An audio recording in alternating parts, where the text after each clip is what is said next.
King will reign with righteousness, and rulers rule with just caress, a shelter from the stormy wind,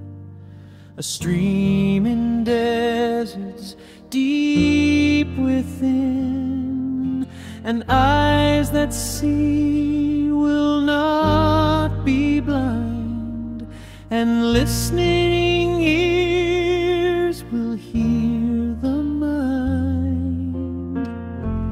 And a Spirit is poured from on high, then the wilderness becomes a garden ground, and the fruit of that righteousness